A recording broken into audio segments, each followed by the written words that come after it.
15장 35절에서 44절을 통해 생명은 자란다 라는 제목으로 하나님 말씀 증거하도록 하겠습니다. 생명은 자랍니다. 고린도전서 15장은요 계속 부활에 대해서 설명합니다. 다음 주도 부활에 대해서 설명하고요, 그 다음 주도 부활에 대해서 설명합니다. 오늘 본문의 부활에 대한 내용은요, 부활에 대한 질문으로 본문이 시작합니다. 그러니까 부활에 대해서 잘 이해하지 못하는 사람이 이렇게 질문합니다. 죽은 사람이 어떻게 살아납니까? 또 살아난다고 하면 그 몸은 도대체 어떤 몸으로 살아나는 겁니까? 그러니까 죽었다가 살아난다는 게 이해가 안 됩니다. 또 죽고 나면 몸이 다 썩는데 몸이 어떤 몸으로 살아나는 겁니까? 초창기 한국 기독교에서요, 이 부활 때문에 화장을 안 하는 사람이 실제로 있었습니다. 그러니까 화장을 해서 다 뿌리고 나면 어떻게 예수님 다시 오시는 날 무덤에 새어난다고 하는데 그거 어떻게 부활하겠는가? 그래가지고 이 실제로 화장을 많이 거부한 사람들이 있었던 거예요. 오늘 바울은 이 두 가지 질문에 대해서 답을 하는 거거든요. 죽은 사람이 어떻게 살아나는가? 그 질문이 틀렸다고 말하는 거예요. 죽은 사람이 어떻게 살아나는가가 아니라 새롭게 살아나려면 죽어야 된다. 새 생명으로 살기 위해서는 죽어야 한다. 그러면서 예를 들은 게 씨앗이에요. 씨앗 보아라. 씨앗을 봐라. 씨앗이 죽어야 열매가 맺히지 않냐. 죽어야 살아난다. 진짜 부활은 죽음 이후에 경험하는 것이 원래 맞다. 이렇게 말을 합니다. 또 하나는 부활하는 몸, 그 몸에 대해서 이야기를 하는 거예요. 지금 몸과는 전혀 다른 몸으로 부활하게 될 거다. 그러니까 지금 같은 몸이라고 생각하지 마라. 그러면서 이제 씨앗과 열매를 이야기하는 거예요. 자, 과일을 봐라. 씨앗을 심지만 과일 열매가 나오잖아. 그러니까 우리로 생각하면 사과 씨는 요만하잖아요. 사과 씨를 심는데 거두는 건 사과 열매를 거두는 거잖아요. 그러니까 지금 썩어질 몸으로 썩지만 새롭게 부활될 건 전혀 새로운 거에 나온다. 지금 그렇게 말하는 거예요. 그러면서 하는 말이 좀 더 쉽게 설명하려고 사람의 몸이랑 짐승의 몸이 다르잖아. 사람의 몸이랑 새들의 몸이 다르잖아. 사람의 몸이랑 물고기의 몸이 다르잖아. 그렇게 서로 다른 것처럼 이 땅에 살아가는 몸이랑 부활해서 신령하게 살아가는 몸은 전혀 차원이 다른 거야. 그리고 또 하나 설명을 하는 게, 이 당시의 사람들은 영적인 거는 굉장히 좋은 건데 육신은 썩어질 거라서 안 좋은 거라고 생각했어요. 그러니까 새롭게 부활한다는데 육신을 가지고 부활한다는 게 말이 돼? 이건 안 좋은 건데, 그러니까 바울이 이렇게 말하는 거예요. 자, 내가 예를 들어 설명해 줄게. 사람들이 태양을 보는 거하고 달을 보는 거하고 이 평가가 다르잖아. 별을 보는 것도 평가가 다르지. 예를 들어 태양은 크고 좋은 거, 화려한 거. 근데 달을 보면 그렇게 생각하지만 좀 조심스럽고 은밀한 거. 또 별은 또 그렇게 보지 않고. 그런 것처럼 각자 가치가 다른 거야. 육신의 몸처럼 신령한 몸의 가치를 똑같다고 생각하면 안 되는 거야. 그렇게 이야기를 하는 겁니다. 그러니까 육신의 몸은 비록 가치 없는 것처럼 느껴지고 우리의 몸은 썩어질 거지만 새로운 신령한 몸은 전혀 다른 가치를, 전혀 본문의 표현대로 하면 전혀 다른 영광을 가진 몸이다. 이렇게 설명을 하는 겁니다.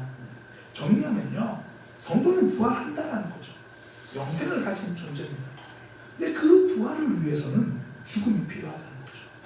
죽어야 부활합니다. 그리고 전혀 새로운 몸으로 부활하는 거예요. 화장해도 됩니다. 이 몸으로 부활하지 않기 때문에 화장해도 됩니다. 저는 이 몸으로 부활할까봐 심히 걱정이 됩니다. 이 몸으로 부활하면 안 돼요. 조금 더 키도 컸으면 좋겠고 일단 배도 좀 들어갔으면 좋겠어요. 전혀 새로운 몸으로 그냥 이런 형태가 아니다라는 거죠. 하나님은 이제 그렇게 부활하게 해준다는 겁니다. 근데 바울도 구체적으로 어떤 모습인지 말하지는 않는 것 같아요. 그러니까 하나님께서 우리가 알지 못하는 새로운 형태로 부활하게 해준다. 그렇게 이야기를 하는 거죠. 이 두 가지 원리. 부활하려면 죽음이 있어야 된다. 죽음을 넘어서 부활하게 된다. 또 하나는 새로운 몸으로 하는데 우리는 알지 못하지만 하나님이 그것을 만들어 주실 거다. 그거죠. 저는 이 부활을요, 우리 일상생활에서 한번 적용해 보기 원합니다. 우리가 이 땅을 살아가는 동안도 우리는 부활을 경험하면서 살아가는 사람이거든요. 이 땅에서 부활을 경험한다는 것은 날마다 새로워진다는 겁니다. 성장한다는 겁니다. 생명이 들어가면 부활이 그러니까 죽었던 몸도 부활하는 것처럼, 영원한 생명을 통해 죽은 몸이 부활하는 것처럼, 오늘날 우리가 생명력 있게 살아가는 사람들은 날마다 새로운 삶, 날마다 성장하는 삶을 산다는 거죠. 원래 살아있는 거는요, 다 성장합니다. 살아있다는 증거, 생명이 있다는 증거가 성장이에요. 조화는 절대 자라지 않습니다. 생명이 없기 때문입니다. 사람도 마찬가지인 것 같아요. 생명력 있게 살아가는 사람들은 좀 달라요. 뭔가 자라나요. 그러니까 세상을 봐도 그래요. 일반적인 사람들을 봐도 눈이 바짝바짝 살아있는 사람은요, 뭘 해도 달라요. 성장해요. 그 삼국지에 나오는 이야기인데, 삼국지에 여몽이라고 하는 장군이 나옵니다. 근데 여몽이 오로지 무술에만 관심이 있는 거예요. 장군이니까 전투하고 싸움은 정말 잘해요. 근데 공부하고는 담 쌓았어요. 여러분들 자녀 이야기하는 건 아니에요. 근데 공부라는 담을 쌓았어요. 공부를 멀리 하는 거예요. 그러니까 말 그대로 무식하게 싸움만 잘하는 거예요. 근데 왕이 여몽을 보니까 굉장히 좀 훌륭한 장수거든요. 자세도 좋고. 그러니까 이 여몽을 불러서 그렇게 이야기합니다. 왕이 장차 큰 일을 하려면 글을 읽어서 지식을 쌓아야 돼. 그게 왕이 이야기를 하는 거예요. 그런데 보통 왕이 그렇게 이야기해도 장군이 전혀 글이랑 공부랑 담 쌓은 장군이 글 공부하는 거 쉽지 않거든요. 대부분 그런 말들 흉내만 내고 신용만 하는 거죠. 그런데 여몽은요, 정신이 살아있는 사람이에요. 눈이 반짝반짝하면서 왕의 말을 들은 거예요. 노력을 흉내낸 것이 아니라 진짜 노력했습니다. 그날부터 여몽이 부지런히 글 공부 시작한 거예요. 그러니까 우리 애들 불러놓고 그런 얘기 해보세요. 야, 너 큰일 하려면 공부를 해야 돼. 그때부터 눈이 반짝반짝해지는 역사가 있을 줄 알아? 학생들 보면 수학이 어렵다고 포기하는 학생들 많잖아요. 흔히 수포자라고 하죠. 그런 학생들은요, 수업 시간이 되면 눈빛이 죽어 있습니다. 의욕도 없고요, 생기도 없습니다. 멍하게 시간만 보내는 거죠. 영웅은 눈빛이 살아나고 의욕이 살아있습니다. 그러니까 살아있으니까 성장합니다. 시간이 좀 지났어요. 그리고 그 나라의 노숙이라고 굉장히 이제 똑똑한 사람, 나라의 살림을 다 책임지는 사람, 똑똑한 사람이죠. 노숙을 만났어요. 그 사람은. 노숙이 영웅이랑 대화하고 깜짝 놀란 겁니다.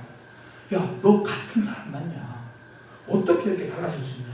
그러니까 영웅이 굉장히 겸손하게 말합니다. 선비는 사흘 만에 다시 만나면 눈을 비비고 봐야 됩니다. 서로 얼마나 달라졌는지 알 수 있는 사람. 그렇게 성장하는 사람이 바로 선비입니다. 거기서 나온 말이 괄목상대예요. 발, 비비다, 목, 눈. 그게 서로 대한 3일 만에 서로 눈을 비비고 봐야 돼요. 그게 늘 새롭잖아요. 주일날 보고 그 다음 주에 보니까 저 사람 만나 화장이 틀린 거예요. 그 사람은 그런 거예요. 성장하면 달라지는 겁니다. 내 안에 생명력이 있으면 달라요. 똑같이 아르바이트를 하는 학생들도요, 3일을 가르쳐도, 3일만 가르쳐도 금방 배우는 학생은 눈빛이 살아있습니다. 정신력이 살아있습니다. 배우고자 하는 마음이 있는 거예요. 반면에 3일이 아니라 30일, 한 달 내내 가르쳐줘도 여전히 이해 못한다면서, 그러니까 의욕이 없는 거예요. 내가 하는 방식으로 내가 아는 것, 거기에만 관심이 있는 거죠. 그러니까 함께 있는 사람이 답답해요. 생동감이 없습니다. 10년 동안 똑같은 거 고집하는 사람은요, 신실한 사람일 수도 있지만 생동감이 없는 사람일 수도 있습니다. 믿음은요, 생명력입니다. 더욱이 성도는 부활의 신앙을 가진 자입니다. 날마다 새로워집니다. 그러니까 죽을래야 죽을 수 없는 생명 덩어리입니다. 생명력 자체입니다. 그러니 시간이 지날수록 자랍니다. 믿음이 살아있기 때문입니다. 내 믿음이 진짜인가? 내 믿음이 살아있는 믿음인가? 점검하는 가장 좋은 비결. 내가 성장하고 있는가? 그러니까 아합 왕을 보면 됩니다. 아합 왕은요, 열왕기에 처음 등장할 때나 마지막 죽을 때나 모습이 거의 다르지 않아요. 변함없이 불순종합니다. 변함없이 하나님과 거리를 두고 살아요. 엘리야가 오랜만에 아합을 보고도 전혀 놀라지 않습니다. 똑같은 모습이에요. 그러니까 눈 씻을 필요가 없는 거죠. 근데 아브라함 삶을 보세요. 삶이 자체가 변화해요. 처음 시작할 때는요, 아브라함의 삶을, 믿음을 찾아보려면 돋보기 들고 봐야 돼요. 도대체 아브라함의 믿음이 어딨나? 하나님 하나님이 약속하셨는데 흉년이 들었다고 약속의 땅을 떠나버립니다. 아내를 루이라고 속입니다. 그런 아브라함이 시간이 지날수록 믿음이 자랍니다. 성장합니다. 살아있는 믿음이어서 그렇습니다. 그러니까 75세 아브라함과 100세 아브라함 전혀 다른 사람이었고요. 100세 아브라함과 이삭을 바칠 때 아브라함의 믿음은 전혀 다른 믿음입니다. 성장하는 믿음이 진짜입니다. 부활신앙은 성장하는 신앙, 생명이 있으면 자랍니다. 신앙은 자랍니다. 그런데요, 부활을 바울이 설명하면서 죽음이라는 과정을 거쳐야 된다고 이야기를 하잖아요. 성장도 동일합니다. 고통이라는 과정이 필요하다는 거예요. 또 하나는 부활이 전혀 새로운 몸으로 부활할 걸 기대하는 것처럼 성장에 있어서도요, 기대감이 필요합니다. 기대감이 딴 게 아니라 하나님을 신뢰하는 겁니다. 지금 내 모습에서 아프고 어렵고 좀 내가 이 모습 이대로 있는 것처럼 보이더라도 하나님이 나를 새롭게 만들어 주실 거다. 부활의 새로운 몸을 기대하는 것처럼 새로운 나의 존재를 기대하는 겁니다. 그렇게 만들어 주실 하나님을 신뢰한다는 거죠. 그러니까 부활의 원리를 성장의 원리에 적용하면요, 생명이 들어가면 부활하는 것처럼 생명이 들어가면 성장합니다. 그러니까 달라져야 진짜인 거죠. 또 하나, 부활이 죽음을 거쳐서 부활하는 것처럼 성장도요, 고통이 있어야 성장합니다. 깨어짐을 피하면 성장도 없습니다. 대한민국 남자라면 한 번쯤 들어본 말 있죠. 남자는 군대를 다녀와야 사람이 된다. 여러 가지 의미를 담고 있겠지만 그 어려운 고난을 통해서 내 생각의 틀이 깨진다는 거죠. 내 방법이 깨진다는 거예요. 군대 가면요, 가장 많이 배우는 게 총 쏘는 방법이 아니라 줄 맞추는 방법이고요, 순서를 배웁니다. 그걸 가장 많이 배워요. 저도 군대 가서 가장 많이 배운 거예요. 청소하는 방법이에요. 청소에도 순서가 있다는 걸 배웁니다. 아마 군대 갔다 온 남자들 알 거예요. 청소는 어디서부터 하죠? 위에서 아래로, 안에서 처음 듣는 거예요. 저희는 맞으면서 배운 건데 굉장히 무거웁니다. 청소는 위에서 아래로 하는 거예요.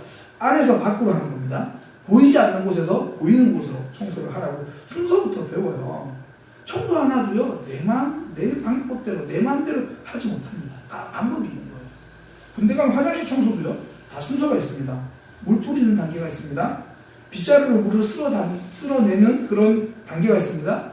그 다음 단계는 치약입니다.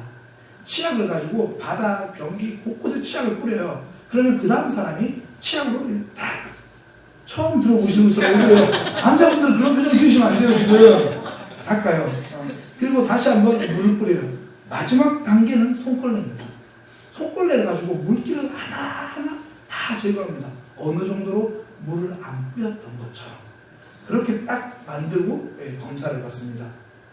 왜 그래요? 안 해보신 것처럼. 그렇지 않으면 맞습니다. 그러니까 하나하나 배우면서 내 순서, 내 방법이 깨어지는 거예요. 평소라면 하지 않았던 것들, 전혀 몰랐던 방법들을 배우는 거예요. 고정관념이 깨집니다. 그러면서 자랍니다. 군대보다 더 성장할 때가 있습니다. 결혼입니다. 하나에서 10가지 안 맞아서 그렇습니다. 그때 안 맞는다고 싸우는 거 괜찮아요. 대신 깨어져야 합니다. 왜 이혼하고요? 10년, 20년이 넘어도 똑같은 문제라고 싸우는가요? 깨어지지 않고 끝까지 상대를 깨부시려고 해서 그래요. 내가 깨지면 평화가 살아납니다. 이게 져주면 된다 그 말이 아니고요. 깨어지면 성장이거든요. 둘 중에 한 명이 깨어지기 시작하면 그 사람이 성장하는 거예요. 그러면 같은 공간에 두 그릇을 넣을 수 없었는데 한 그릇이 커지면 포기해가지고 같은 공간, 가정이라는 공간에 넣어둘 수 있는 거예요. 깨어져야 성장하는 겁니다. 또 하나 성장할 때가 있습니다. 결혼보다 더 성장할 텐데요. 저는 아직 경험해보지 못했는데 자녀가 생기면 성장합니다. 자녀랑 있으면 무조건 부모가 깨지거든요. 더 사랑하면 지거든요. 더 사랑하니까 깨어지는 거예요. 그러면서 부모님 말씀이 생각나죠. 너 같은 딸 낳아봐라. 너 같은 아들 낳아봐라. 제가 이게 두려워서 아직까지 하나님께 안 주시는 것 같긴 해요. 그러니까 죄송해지는 거죠. 고개 들기 힘들어집니다. 그런 깨어짐을 통해서 성장합니다. 직장에서도 교회에서도 나와 제일 안 맞는 그 사람이 나의 선생님입니다. 나를 성장시켜주는 거죠. 하나님이 내 그릇을 키우기 위해서 보내주신 선생님입니다. 부활해서 죽음을 거쳐 생명 살아나는 것처럼 성장은요, 깨어짐을 통해서 성장하는 겁니다. 잠언 말씀에 그렇게 말하잖아요. 철이 철을 날카롭게 하는 것처럼 사람이 그의 친구의 얼굴을 빛나게 합니다. 이게 더 정확한 의미를 살려서 번역하면 철이 철을 날카롭게 하는 것처럼 사람은 이웃과 비비면서 살아야 다듬어진다, 그 이야기거든요. 그러니까 지혜로운 성도는 고통을 피하지 않습니다. 나랑 안 맞는 사람이 만나도 피하지 않습니다. 깨어짐을 배우는 거예요. 깨어짐을 훈련하는 겁니다. 힘든 일이 있어도 그 자리를 지키는 거예요. 나랑 좀 안 맞는 일이 주어져도 그 자리를 지키는 거예요. 가끔씩 보면 아무리 기도해도 하나님이 그 사람 안 바꿔주실 때 있죠. 아무리 기도해도 나에게 맞는 일이 찾아오지 않을 때가 있습니다. 그때는 성장할 때라는 사인입니다. 요셉은 가족 안에서 성장한 것이 아니라 감옥 안에서 성장했습니다. 대신 그 감옥 안에도 하나님은 계셨습니다. 하나님은 우리가 고난받는 자리를 결코 떠나지 않으십니다. 깨어짐이 얼마나 아픈지를 알고 계시기 때문입니다. 예수님의 겟세마네 동산은요, 깨어짐의 기도입니다. 예수님이 철저히 깨어짐을 경험하신 겁니다. 그 아픔을 아시기 때문에 우리가, 저와 여러분이 깨어짐의 기간을 보내는 동안 결코 그 자리를 외면하지 않습니다. 떠나지 않습니다. 예수님이 기도하실 때 하나님이 안아주셨을 거라 확신합니다. 우리가 깨어지는 순간에 하나님은 안아주십니다. 더 품어주십니다. 감옥 안에는 하나님이 계셨습니다. 그래서 성도는요, 관계에서 깨지면 예배에서 회복하는 거예요. 사람한테 기대다가 그 기대가 무너져가지고 마음이 깨지면 하나님께 나와 기도하면서 회복되는 겁니다. 하나님이 우리를 붙들어 주시는 거예요. 그 깨어짐의 과정에서 하나님을 신뢰하는 겁니다. 부활이 전혀 새로운 몸으로 부활하게 될 것을 기대하는 것처럼 지금은 내가 좀 아파도 새로운 내 모습으로 성장하게 될 거다, 이거 기대합니다. 나를 새롭게 만들어 주실 거다, 그 하나님에 대한 신뢰를 가지고 가는 겁니다. 성장통에요, 가장 잘 붙는 진통제는 신뢰입니다. 비록 깨어지고 있지만 이 깨어지는 게 내가 부서지는 과정이 아니라 만들어지고 있는 과정이다. 하나님은 신뢰하는 겁니다. 이 신뢰가 없으면요, 모든 고통이 불안합니다. 성장을 위한 고통인데, 살아있다는 증거고 자라고 있다는 증거인데 자꾸 고통이 퇴보처럼 느껴지는 거예요. 혹은 성장의 고통을 느끼는 동안 하나님이 안 계신 것처럼, 침묵하시는 것처럼, 이 감옥에 안 계신 것처럼 느껴진다는 거예요. 부활의 몸에 대해서 질문하는 사람들에게 바울이 말해준 대화를 보면요, 구체적으로 어떤 몸이다라고 말해주지 않아요. 단지 다를 거다, 새로울 거다, 기대 이상 멋질 거다, 이런 식으로만 말해줍니다. 그러니까 성경도요, 부활의 비밀을 다 말해주지 않습니다. 단지 새로움이라고 말해주죠. 이때 필요한 게 신뢰입니다. 하나님은 우리에게 다 알려주지 않고 그냥 신뢰를 요구하신 이유가 있습니다. 그 신뢰의 자리를 통해서 하나님을 경험하기 때문입니다. 아브라함이 75세 때 자녀를, 민족을 약속하셨습니다. 근데 구체적으로 언제 줄 거라고 말씀해 주지 않으셨어요. 25년간 신뢰의 자리였습니다. 25년간 아팠어요. 그런데 하나님은 아브라함을 괴롭힐 생각이 없었습니다. 25년간 괴롭히신 게 아니라 25년간 아브라함은 하나님을 배웠습니다. 하나님을 경험해 갑니다. 25년은 괴롭히는 기간이 아니라 배우는 기간입니다. 아브라함의 믿음이 만들어지는 기간입니다. 하나님을 경험하는 순간이죠. 저희 어머니가요, 이 조카들이 어릴 때 이제 공부를 하면 옆에서 지켜보시다가 이 할머니의 마음이 그런 것 같아요. 아이들이 그 눈높이 수학이라는 걸 했거든요. 뭐 1 더하기 2 그러면 3이잖아요. 아이들 그건 잘해요. 좀 올라가면 문제가 어려워요. 그러면 조카가 고민을 하잖아요. 15 더하기 15는 한참 고민하면 할머니가 30. 그러면 30을 써요. 그러면 이따가 15 더하기 16은 31. 예. 그러니까 누나가 보다가 엄마 그러지 말라고 그러니까 어머니가 굉장히 참으세요. 말씀 안 하세요. 조카가 15 더하기 15, 25. 하준아 다시 한번 생각해봐. 26. 하준아 다시 한번 생각해봐. 30. 그러니까 나중에 저희 누나가 가는 거니 어머니 그렇게 하고 싶으면 제가 눈높이서 하나 더 신청해 드릴게요. 왜 그랬을까요? 직접 풀어야 실력이 쌓이는 거예요. 실력이 쌓이려면 답을 풀어야 합니다. 하나님에 대한 믿음의 실력이 쌓이려면 직접 답을 풀어야 돼요. 아브라함 25년간 문제를 풀면서 좌충우돌했더니 이삭을 바치는 믿음이 되는 겁니다. 믿음의 조상도 만들어지는 거예요. 하나님의 친구는요, 우리를 만들어가는 시간입니다. 우리는 그 하나님을 신뢰하는 거예요. 우리에게 생명력이 있으니까 그 어떤 고통도 우리를 무너뜨리지 못합니다. 고통이 클수록 우리는 더 강하게 만들어질 것입니다. 성도는 그것을 기대하는 거예요. 청년들 이제 대학 올라갔어요. 대학 올라가면 새로운 문제를요 피해서 해결하는 게 아닙니다. 성장해서 해결하는 겁니다. 우리의 삶에서요 불안한 미래가 굉장히 많습니다. 내일 어떻게 될지 모르고 5년 후에 어떻게 될지 모릅니다.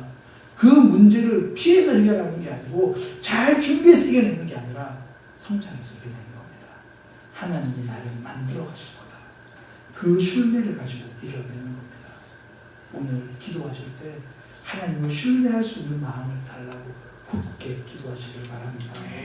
그러면 하나님이 우리 인생 만들어 가시는 거예요. 생명력이 들어가니까 부활합니다. 우리의 삶에서 생명력이 들어오면 성장합니다. 때로는 아픔의 과정도 필요합니다. 그러나 하나님이 만들어 가십니다. 하나님을 신뢰해서 새로운 부분으로 성장하고 자라는 믿음의 백성 되시기를 소망합니다. 기도하겠습니다. 하나님, 우리의 삶에서 하나님을 붙들고 살아갈 수 있도록 인도하여 주옵소서. 성장하는 믿음 되기 원합니다. 자라는 믿음 되기 원합니다. 오늘과 달라진 내일, 오늘과 달라진 한 달 후의 모습이 되기 원합니다. 우리가 성장할 때 겪는 아픔, 깨어짐, 견딜 수 있는 힘을 허락하여 주옵소서. 깨어짐의 순간에도 함께 계신 하나님을 바라볼 수 있는 마음을 허락하여 주옵소서. 무엇보다 지금의 깨어짐이 퇴보가 아니라 성장이라는 것을, 부서지는 시간이 아니라 만들어지는 시간임을 신뢰할 수 있는 눈이 뜨여지게 하여 주옵소서. 불안한 미래를 성장으로 돌파하게 하여 주옵소서. 불안한 현실을 하나님으로 돌파하게 하여 주옵소서. 신뢰할 수 있는 믿음을 허락하여 주옵소서. 예수님의 이름으로 기도드립니다.